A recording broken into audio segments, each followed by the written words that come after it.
अस्सलाम वालेकुम नाज़रीन, मैं हूं शेख रहमत अली, आप देख रहे हैं क्राइम टुडे न्यूज। हमारे बेटे का नाम आमिर अली है। वो ऑटो चलाता, क्या मेहनती है बच्चा। 20 साल है। जी। 20 साल है बच्चे की उम्र। क्या काम करते हो वो? ऑटो चलाते हैं। जी। और वो आपको कैसा मालूम हो कि पुलिस स्टेशन में ले गया बच्चे को बोल के? उनकी अम्मा आके, उनकी बहन आके बोले मेरे को। अच्छा, बड़ी बहन आके बोले। तो पुलिस स्टेशन गए थे आप? पुलिस स्टेशन को गए तो क्या- हम क्या लोग करे आपके कुछ भी बच्चे के कंप्लेन नहीं लिए। हम लोगों को पहचानने से इनकार कर दिए उन लोगों। नहीं कर सकते कुछ भी, बाहर ठहरो बोल के झिड़कियां देके बाहर रखा ले उन लोग। तो आपका बच्चा कहाँ है अभी? अभी हमारा बच्चा जेल में है। हम लोग जेल को भेज दिए बगैर इजाजत, पूछे भी नहीं, कुछ करे नहीं। हम लोग साइन वाइन कुछ नहीं करे। हम लोगों को मालूम नहीं। ऑफिस में लेके आ रहे बोल के बोले, लेकिन आए नहीं, खाली हाथ से आए। तो हम लोग को पूछे तो बोल रहे बच्चा कोर्ट को चलेगा, कोर्ट से जेल में चलेगा बोल के बोल रहे लोग। कौन बोले आपको ये बात पूरे? वो लोग ही बोले आके। पुलिस वाले? पुलिस वाले नहीं बोले, ये लोग ही बोले। अच्छा, तो आप ऑफिस में आए लोग थे। आप लोग क्या चाह रहे हैं अभी? अब हम लोग इंसाफ चाह रहे मीडिया वाले से। हमारे बच्चे को इंसाफ मिलना चाहिए। हमारा बच्चा अकेले अभी जेल में पड़े हुआ है। मैं वादे मुस्तफ़ा से बोल रही हूँ। हमारे बच्चे को 1 साल से पहले से बच्ची से बातचीत थी, मोहब्बत थी दोनों में। हम लोगों को मालूम हुआ तो हम लोग एक दिन के लिए उन लोग चले गए थे। तो ला के फिर मुँह मीठा करे। उसके बाद उसकी अम्मा क्या करे, मैं बोली 2-3 महीना और ठहरो, उसके बाद हम धूम से रस्म करेंगे। तो ठीक है उनके बोल दिए। तो उसके बाद क्या करे, 2-3 महीने होने के बाद, 2-3 महीना हुआ भी नहीं, उससे पहले क्या करे, बच्ची को ले जाके गाँव में जाके रस्म कर दिए उन्होंने। रस्म करे तो हमारे बच्चे को मालूम हुआ। बच्ची बोली ऐसा ऐसा रस्म कर दिए, मैं नहीं रहती, मैं मेरे को लेके भाग जाओ, ये करो वो करो, बहुत टर्चर करे बच्ची। मैं नहीं जी सकती, मैं मर जाती हूँ। तो क्या करे, 8 दिन पहले हमारा बच्चा लेके गया बच्ची को। हम लोगों को नहीं मालूम था। फिर मालूम हुआ तो ये वो लोग खुद ही जाके बोले बच्ची हमारी नहीं है, तुम्हारे बच्चे के साथ गई शायद बोल के बोले। तो ढूंढे तो नहीं मिले किधर भी। तो जब कंप्लेंट दिए थे आप पुलिस स्टेशन? कंप्लेन दिए, पुलिस में गए तो कंप्लेन हम लोगों का नहीं लिए वो लोग। कौन से पेश हो? पहाड़ी शरीफ पीएस में नहीं लिए। फिर क्या करे, वहां से आ गए तो वो लोग ढूंढ के 3 दिन हो रहा लेके आए पहाड़ी शरीफ पीएस में। तो फिर वहां से 5 बजे के करीब फोन करे, ऐसा ऐसा बच्चा आ गया, आओ बोल के करे। तो गए तो हम लोगों का कुछ भी कंप्लेन नहीं लिए। बच्ची से पूछी तो बच्ची बोल रहे थे नहीं, मैं अपनी मर्जी से गई थी, बच्चा हम ले लेके नहीं गया, मैं खुद उसको आजी करी तो ले लेके गए, मैं राजी हूँ, मैं शादी कर लेती हूँ। उसकी अम्मा को भी बोली ठीक है, अगर इन लोग राजी है तो कर देंगे शादी। तो उसकी अम्मा बोल रहे नहीं, मैं नहीं कर सकती शादी, मैं नहीं करती हूँ, बच्ची को भी मार देती हूँ बोल के बोली, और बच्चे को भी जेल भिजा देती हूँ बोल के बोली उन्हें। वो बरकातुहू। मेरा नाम सैयदा गजाला अंजुम है और मैं शफा फातिमा वेलफेयर एजुकेशनल सोसाइटी की MD general secretary social worker and MDS group member हूँ। मैं खवातीन के लिए काम करती हूँ हमेशा, लेकिन बड़े अफसोस के साथ कहना पड़ रहा है कि इस वक्त मैं लड़की की वालिदा के खिलाफ बात कर रही हूँ। लड़का लड़की दोनों एक दूसरे को चाहते हैं। मैं इस वक्त यहाँ पर वादिया मुस्तफ़ा में हूँ। लड़का लड़की दोनों भी एक दूसरे के लिए तड़प रहे हैं और एक दूसरे को इंतहा की हद तक चाहते हैं। लड़की तो जान देने की तक बात कर रही थी, तो उसमें यहाँ का लड़का जो है लड़की को लेके लापता हो गया था। तो इससे पहले भी 1 साल पहले भी, लॉकडाउन के पहले भी ऐसे ही हुआ था कि लड़की ने कहा कि मेरी माँ दूसरी तरफ रिश्ता तय कर रहे, नहीं सुन रहे, जबकि वो लड़का लड़की के घर में जाना आना है, रहता है वहां पर, खाता पीता सो भी था। तो उसके बावजूद दूसरी तरफ कर रहे हैं एंगेजमेंट बोल के मालूम पड़ा तो लड़की बताए, फिर भाग गए लड़का लड़की, सारा दिन गायब रह के आए। लड़के की वालिदा को मालूम पड़ा, लड़के की वालिदा जाके लड़की की वालिदा से बात किए तसल्ली बख्श, और फिर उसके बाद दोनों की हंसी खुशी से, दोनों वालिदैन की हंसी खुशी से मुंह मीठा हो गया। मुंह मीठा होने के बाद उन्होंने थोड़े दिन खामोश रहे। उसके बाद लड़की का कुछ गांव जाके, नांदेड़ जाके वहां पर रस्म कर दिए लड़की का। नांदेड़ में जब रस्म करे तो लड़के की वालिदा जब उनसे सवाल करे कि ऐसा कैसा जाके नांदेड़ में रस्म करके आते हैं, मेरे लड़के से मुंह मीठा हुआ, तो उन्होंने कहा कि मैं तुमको टालने के लिए रस्म करी थी, मुंह मीठा करी थी तुम्हारे लड़के से, और मैं लड़की को उधर दूंगी। तो लड़की को वहां ले जाके इन्होंने इतना टार्चर करे, मजबूरन लड़की फूल पहन के आ गई वहां से, और आते ही घर पे लड़की इनकार कर दी। फिर भी बहुत दिन तक लड़का भी बात नहीं करा, लड़की भी बात नहीं करे, ऐसा मुझे पता चला। जब अब नांदेड़ वालों को भी शायद पता चला, तो वहां से भी रिश्ता टूट गया था लड़की का।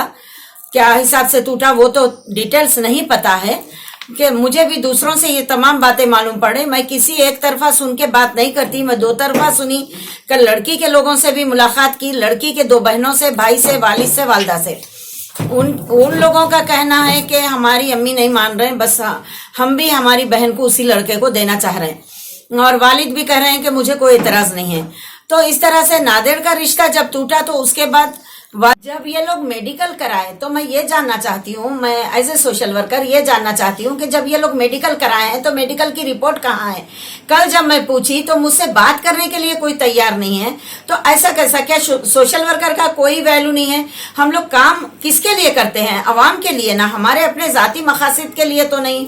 तो फिर ऐसा क्यों? ना वो कोई रिपोर्ट मेडिकल की बताया गया है, ना ही हम लोगों को कौन से सेक्शन में क्या वजह से क्या किए वो भी नहीं बताया जा रहा। वहां से मुझे एक नंबर दिया गया, कहा गया कि ये इंस्पेक्टर साहब का नंबर है। मैंने जब बात की तो इंस्पेक्टर साहब अच्छे से बात किए और उन्होंने कहा कि जो ड्यूटी इंस्पेक्टर है उनसे बात करें। ड्यूटी इंस्पेक्टर बस कुछ बताने के लिए तैयार नहीं थे। वो कह रहे थे कि आके सर आने के बाद आके बात कर लो, बस बच्चे को जेल को भेज दिए, बच्चे पे रिमांड हो गया। तो ठीक है मैडम, आप हमको ना हम फोटो लेंगे मोबाइल में, ना हम आपको पेपर दियो बोल रहे हैं, सिर्फ आप हमको इतना बता दीजिए कि आप किस सेक्शन में बच्चे को पे केस करें, क्या बच्चे की गलती बताए आप उसमें। जबकि रिपोर्ट नहीं आई अभी तक मेडिकल की, तो वो बोल रहे हैं 3 दिन के बाद सर से आके बात कर लो, हम नहीं बता सकते कुछ भी। तो बच्चा कहाँ पे? बच्चा जेल में है बोल के बोले, चेल्लापल्ली जेल में है बोल के बोले।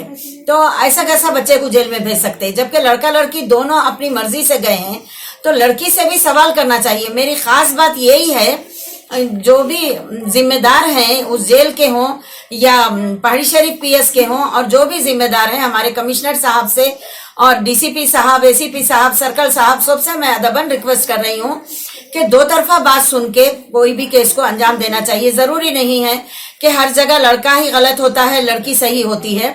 मैं भी हमेशा लड़की के केस की तरफ तवज्जो दी, और आज भी मैं यही कह रही हूँ कि ना लड़की का खराबा होना ना लड़के का खराबा होना।